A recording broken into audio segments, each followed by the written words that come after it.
ఇట్లా మరి ధర్నాకు దిగడానికి కారణం ఏంటి? మెయిన్ ఏం డిమాండ్ చేస్తారు?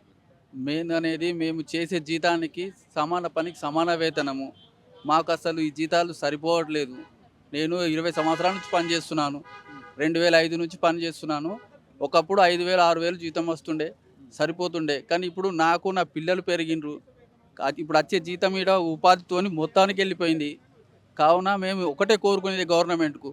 జియో నంబర్ 11 ప్రకారం మాకు కనీస వేతనాలు ఇచ్చి మా కుటుంబాలని ఆదుకోగలరని మనవి చేస్తున్నాం. అంటే మరి గతంలో ఎలా ఉండేది మీకు అప్పుడు గత గవర్నమెంట్? గతంలో గృహజ్యోతి అనేది లేకుండే. ఆన్‌లైన్ పేమెంట్స్ కూడా ఎక్కువ లేకుండే.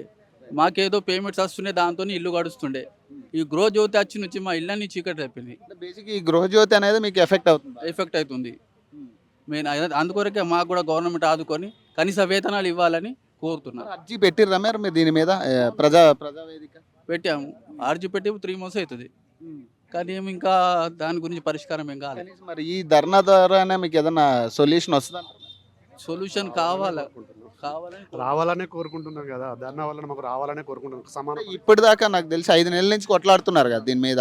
మరి ఎవరైనా అంటే బట్టి విక్రమార్క లాంటి వాళ్ళు కలిసిర్రంట కదా, మరి వాళ్ళు ఏం చెప్తున్నారు మరి దాని మీద? చేస్తామని అంటున్నారు కానీ కాకపోతే చూస్తాము చేస్తామని అప్పటి మందమే చెప్పి దాటించుకోవడం జరుగుతుంది. కనీసం దాని గురించి పట్టించుకోవడం సుతా లేదు. కనీసం మా బాధలన్నా అర్థం చేసుకొని మా కనీస వేతనం ఇప్పించాలని మేము కోరుకుంటున్నాం. అంత ఈ గృహజ్యోతి రావడం వలన 200 యూనిట్లు అయితే ఏదైతే వచ్చిందో అందరికీ రావడం వలన మేమందరం చాలా మంది ఉపాధి కోల్పోవడం జరిగింది. ఈ బిల్ కలెక్టర్స్ అనే వాళ్ళు ఉపాధి కోల్పోయినాం. ఆ 200 యూనిట్లతో ఏంటంటే మేము బేసిక్గా ఏంటంటే కోల్పోవడం జరిగింది అన్నట్టు. దీనివల్ల ఏంటంటే మాకు ఆదాయం తగ్గింది, ఇల్లు గడవడమే కష్టమవుతుంది. ఇప్పుడు బయట నుంచి అప్పులు తీసుకొచ్చుకొని మేము చేసుకోవాల్సి వస్తుంది. ఆ విధంగా మాకు మీరు ప్రభుత్వం తరపున మేము కోరుకునేది ఏంటంటే మాకు సమాన పనికి సమాన వేతనం కల్పించాలని మేము కోరుకుంటున్నాం. అంతే తప్ప మేమేమి డిమాండ్. రైట్.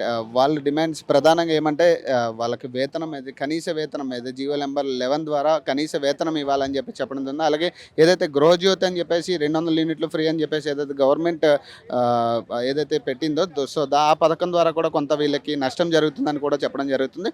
అలాగే కొంతమందితో మాట్లాడే ప్రయత్నం అయితే చేద్దాం. ఇక్కడ చెప్పండి అన్న, మీరు విద్యుత్ సంస్థలో కాంట్రాక్ట్ విద్యుత్ బిల్ కలెక్టర్గా గత 3 దశాబ్దాలుగా ఏపీఎస్ఈబీ కాలం నుండి డిస్కామ్ వరకు తెలంగాణ రాష్ట్రంలో సుమారు 900 మంది కాంట్రాక్ట్ విద్యుత్ ప్రధానంగా అంటే ఇప్పుడు ఈ గృహజ్యోతి వల్ల ఎఫెక్ట్ అవుతుంది అనేదా మీది?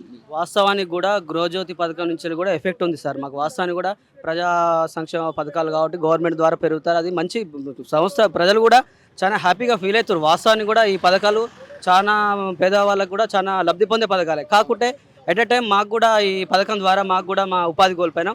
వాస్తవానికి కూడా గత 23-30 సంవత్సరాల నుంచి ఏపీఎస్సీబీ కాలం బోర్డు నుంచి కూడా ఈ వెట్టి చాకిరి అనేది చేస్తారు. మాతోటి కలెక్షన్ చేసుకో యూడీసీ ఎల్డీసీ వాళ్ళు రెగ్యులర్ ఎంప్లాయీస్ ఆ కాలంలో తక్కువ ఉండేది. అయినా కూడా మాతోటి వాళ్ళు చేసే పనితో సమానంగా మేము పని చేసినా కూడా కనీస వేతనాలు లేవు. లేబర్ కమిషన్ నుంచి కూడా ఎలాంటి వేతనాలు లేవు. ఇప్పుడున్న పరిస్థితుల్లో ఫోన్పే ఇట్లా వచ్చినాక మళ్ళీ ఆర్బీఐ ఫోన్పే ఒప్పందాలు తొలగించుకున్నాక ఇప్పుడు మళ్ళీ అదే బిల్ కలెక్టర్ అవసరం వచ్చింది. అదే బిల్ కలెక్టర్ గ్రామంలో విలేజ్లలో టౌన్లలో కలెక్షన్ చేసి కోట్ల రూపాయలు విత్ ఎలాంటి మిషనరీస్ లేకుండా చేతుల మీద కలెక్షన్ చేసుకొచ్చి మాకు ఎవిడెన్స్ ఆల్రెడీ డిపార్ట్మెంట్లో ప్రతి ఒక్క ఆన్లైన్లో మా ఆర్సీ కోడ్ సహా మా డీటెయిల్స్ కూడా ఉంటాయి. విత్ అన్నీ కూడా ఉంటాయి సార్. కనీసం మా డిమాండ్ ఏంటంటే అప్పటి నుంచి వెట్టి చాకరీ చేస్తున్నాం. గత ప్రభుత్వం మాకు ప్రజాపాలనలో మన ముఖ్యమంత్రి గారు పోయిన టీఆర్ఎస్ ముఖ్యమంత్రి గారు ఓపెన్గా చెప్పి కూడా మోసం చేసిన ప్రభుత్వం. ఈసారి ఈ ప్రభుత్వం కాంగ్రెస్ ప్రభుత్వాన్ని మోసం చేసే ప్రభుత్వం నుంచి విముక్తి అయ్యి కాంగ్రెస్ ప్రభుత్వాన్ని గెలుచుకున్నాం. రేవంత్ రెడ్డి గారి మీద మాకు పూర్తి నమ్మకం ఉంది. ఏదైనా సమస్యల ద్వారా మేము పరిష్కరిస్తానని బట్టి విక్రమార్కను కూడా కలవడం జరిగింది.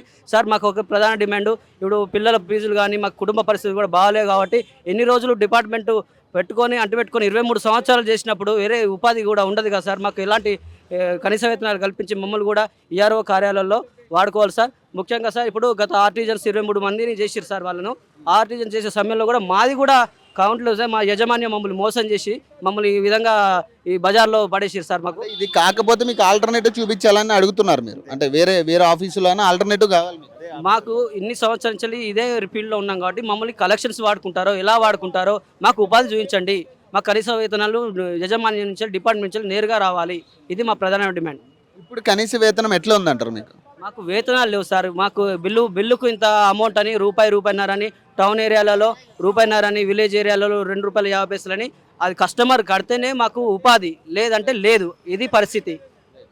సో చూడొచ్చు వాళ్ళు ఏంటంటే కనీస వేతనం చేయాలి. అలాగే దీనికి ఆల్టర్నేటివ్ ఇప్పుడు ఒకవేళ మేము కాదు అనుకుంటే దీనికి ఆల్టర్నేటివ్గా ఏదో ఒక చోట మాకు ఆఫీసుల్లో అయితే మాకు ఏదో ఒక రకంగా ఏదో ఒక పర్మనెంట్ జాబ్ అయితే చూడాలని చెప్పేసి చెప్పడం జరుగుతుంది. అలాగే ఈ గృహజ్యోతి వల్ల చాలా నష్టపోతున్నాం మేమైతే అని చెప్పడం జరుగుతుంది. సో ప్రస్తుతం కొంతమందితో మాట్లాడదాం, మహిళలు కూడా ఉన్నారు ఇక్కడ. గృహజ్యోతి వలన మాకు వచ్చే బిల్లులు కూడా తగ్గిపోతున్నాయి.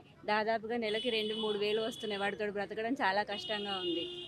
గవర్నమెంట్ మా మీద దయించి మాకు కనీస వేతనాలు ఇప్పించాలని కోరుతున్నాం. గతంలో ఎలా ఉండేదమ్మా? గతంలో మీ కలెక్షన్ గతంలో అంటే కొంచెం పర్లేదు, నెలకు 7-8 వేలు వచ్చేటి. ఇప్పుడు మరీ నెలకు 2-3 వేలు వస్తున్నాయి. దాని వలన మా కుటుంబాలు గడవడం చాలా కష్టంగా ఉంది. కనీసం ఈ ధర్నా నుంచి అయినా మీకు ఏదన్నా ఒక ఆన్సర్ వస్తుంది అంటారా మరి ఈరోజు? ఏమో రావాలనే కోరుకుంటున్నాం.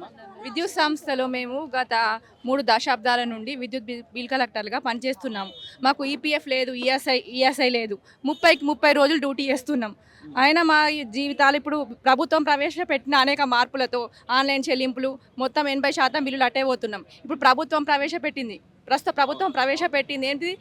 5 గ్యారంటీలు ఉన్నాయి కదా. ఆ 5 గ్యారంటీలలో 200 యూనిట్లు ఫ్రీ బిల్లులు. ఫ్రీ బిల్లులో 80% బిల్లులు అట్టే పోతున్నాయి. మాకు వచ్చేది ఏం వస్తలేవు. 30కి మాకు 20%లో కూడా మా కుటుంబాలు గడవడం చాలా కష్టంగా ఉన్నది. దుర్భరమైన జీవితాన్ని మేము గడుపుతున్నాం. మాకు ప్రభుత్వం ఇప్పుడు ఏదైనా ఒకటి దారి చూపించాలని కోరుకుంటున్నాం. ప్రజావాణి అని చెప్పి ప్రజా దర్బారాన్ని పెట్టిండు కదా, ఏదైనా అర్జీలు ఉంటే ఆడ పెట్టండి నేను చూసుకుంటా అంటుండు కదా ఆయన. మరి పెట్టిర్రా? మరి అక్కడ ఎలా ఉంది? అందరికి సీఎండీలకు అది రేవంత్ రెడ్డి గారికి అందరికీ అన్ని జిల్లాల సీఎండీలకు వినతి పత్రాలు అందరికీ అందజేసినాం. ప్రభుత్వం నుంచి ఎలాంటి రెస్పాన్స్ లేదు మాకు. మొత్తం సీఎండీలకు మొత్తం ఇచ్చేసినాం అన్ని వినతి పత్రాలు. ఎలాంటి రెస్పాన్స్ లేదు. కనీసం మమ్మల్ని ఇంత ఏది కూడా మమ్మల్ని గుర్తిస్తలేరు ప్రభుత్వం. కాబట్టి మాకు ఏదైనా న్యాయం చేయాలి ప్రభుత్వం. న్యాయం చేయకపోతే మా కుటుంబాలు రోడ్డున పడే పరిస్థితి ఉన్నది. మాకు ఎలా అంటే మాకు మొత్తం ఘోరంగా ఉన్నది. మాకు ఇంట్లో పూట గడవని కూడా పరిస్థితి ఘోరంగా ఉన్నది. ఎందుకంటే 30 రోజులు డ్యూటీ చేస్తేనే మాకు జీతాలు వస్తాయి. అంటే బిల్లులు వస్తేనే మాకు కమిషన్ పద్ధతి ద్వారా బిల్లులు వస్తేనే ₹1.20 ఇస్తారు బిల్లుకు. ఆ బిల్లు రాకపోతే మాకు జీతం రాదు. కాబట్టి మాకు ప్రభుత్వం న్యాయం చేయాలి. ప్రధానంగా మీరు డిమాండ్ చేసి కనీస వేతనం ఇవ్వాలి. కనీస వేతనం ఏదైనా మాకు ప్రభుత్వం దారి చూపించాలి. మేము కూడా రెవెన్యూ డిపార్ట్మెంట్లో 23 ఏళ్ళు సార్. నేను 2003లో జాయిన్ అయినాము. అప్పటి నుంచి మేము బిల్ కలెక్టర్లో జాయిన్ అయినాము. ఎలాంటి వేతనాలు అప్పుడు కొంచెం పర్వాలేదు. ఇప్పుడు 2000 వరకే వస్తుంది. మాకు కుటుంబాన్ని పోషించడం చాలా ఇబ్బందిగా ఉంది సార్. ఏం డిమాండ్ చేస్తున్నారు ఇప్పుడు ప్రధానంగా? మీ డిమాండ్ కనీస వేతనం కావాలి. ఆర్టీజీని గుర్తించాలని మా ఒక ప్రధాన డిమాండ్ సార్. ప్రభుత్వం నుంచి న్యాయం కావాలి. మాకు మా కుటుంబ పోషణకు కావడానికి మాకు మా పిల్లల చదువులకు మాకు కనీస వేతనం కావాలి. మాకు గడవాలి, పూటలు గడవాలి. మా పరిస్థితి కొంచెం ఎట్లా అంటే ప్రభుత్వ ఉద్యోగులకు గుర్తించాలి. మాకు ప్రభుత్వ ఉద్యోగులకు గుర్తించి మాకు కనీస వేతనం అమలు చేయాలి ప్రభుత్వం. మేము చాలా ఎట్లా అంటే మా పరిస్థితి ఘోరంగా ఉన్నది సార్. చెప్పుకోవద్దామంటే మాకు పూట గడవడం కూడా కష్టంగా ఉన్నది. ఎందుకంటే సంస్థ నమ్ముకొని మేము పనిచేస్తున్నాం. బిల్ కలెక్టర్ అంటే మొత్తం కమిషన్ పద్ధతి ద్వారా బిల్లులు మొత్తం కలెక్షన్ చేస్తేనే ప్రభుత్వానికి మా పైసలని మేము కలెక్షన్ చేస్తేనే మొత్తం ప్రభుత్వానికి పోతాయి డబ్బులు. పండగ రోజు కూడా చేస్తాం. మాకు పండగ లేదు, మాకు సెలవులు అంటూ ఏమి ఉండవు. ప్రతిరోజు చేసిరే మేము. ఒక్కరోజు కూడా మాకు సెలవు అంటే ఏమి ఉండదు. కమిషన్ వస్తుందమ్మా ఈ బిల్లుకి ఇంత కమిషన్ సార్. కమిషన్ శాలరీ ఉండదు సార్. క్లబ్బింగ్ మొత్తం అన్ని బిల్స్ అన్ని క్లబ్బింగ్ చేసి పంచుతారు అన్నట్టు. కనీసం 2-3 వేల జీతం కన్నా అంతకన్నా ఎక్కువ వస్తుంది సార్ మాకు జీతం. కష్టపడితే కష్టపడాల్సిందే సార్. వచ్చిన తర్వాత అది కూడా రావట్లేదు సార్. ఆ శాలరీస్ కూడా 3 months 4 months ఒకసారి ఇస్తారు. రెగ్యులర్గా శాలరీస్ కూడా ఇవ్వరు.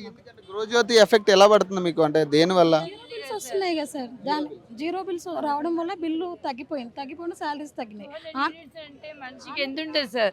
200 యూనిట్స్ అంటే అందరికీ వచ్చేస్తూనే ఉంటుంది కదా. ఎవరు బిల్స్ కడతారు సార్? ఎవరు కట్టట్లేదు బిల్లు. ఆ వచ్చిన బిల్లులు కూడా ఆన్లైన్లో కట్టేసుకుంటాను. ఇంకా మాకేం వస్తాయి సార్? ఎన్ని గ్రామాల నుంచి వచ్చారమ్మా? ఎన్ని ఏరియాల నుంచి వచ్చారు మీరు? నుంచి వచ్చాను సార్. అవును.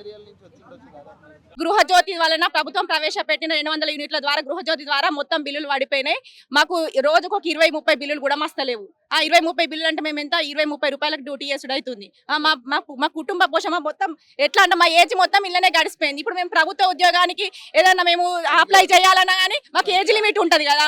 ఏజ్ మొత్తం ఇళ్ళనే గడిచిపోయినాక మేము ఏం చేస్తాం? చేయలేం కదా. మాకు ప్రభుత్వం ఆదుకోవాలి. మాకు కనీస వేతనం ఏదో ప్రభుత్వం నాకు న్యాయం చేయాలి. సో చూడొచ్చు అంటే మహిళలు కూడా చాలా ఆవేదన చెందుతున్నారని చెప్పుకోవచ్చు. ఎందుకంటే కనీస వేతనం లేక వాళ్ళు ఇబ్బందులు పడుతున్న పరిస్థితి. అలాగే ఏదైతే ఇప్పుడు గృహజ్యోతి అని చెప్పి 200 యూనిట్లు ఏదైతే కట్ ఆఫ్ పెట్టడం జరిగిందో, ఈ 200 యూనిట్లు కట్ ఆఫ్ పెట్టిన తర్వాత కూడా 80% బిల్లులు ఆ 200 యూనిట్లకి పరిమితం అవుతుంది. సో వాళ్ళకి రావాల్సిన కమిషన్‌కి సంబంధించి సో ప్రస్తుతం వాళ్ళు ఏం చెప్తున్నారంటే మాకు దీనికి ఆల్టర్‌నేటివ్ అయినా చూపియాలి. లేదంటే కనీసం ఈ కనీస వేతనమైనా వీళ్ళు పెట్టాలని చెప్పేసి చెప్పడం జరుగుతుంది. అలాగే చాలా ఇబ్బందులు జరుగుతున్నాయని చెప్పేసి కూడా వాళ్ళు చెప్పడం జరుగుతుంది. ప్రస్తుతం ఇంకా కొంతమందితో మాట్లాడే ప్రయత్నం చేద్దాం ఇప్పుడు. సో వాళ్ళు ఏం చెప్తారు, వాళ్ళ పరిస్థితి ఏందనేది కూడా తెలుసుకునే ప్రయత్నం చేద్దాం.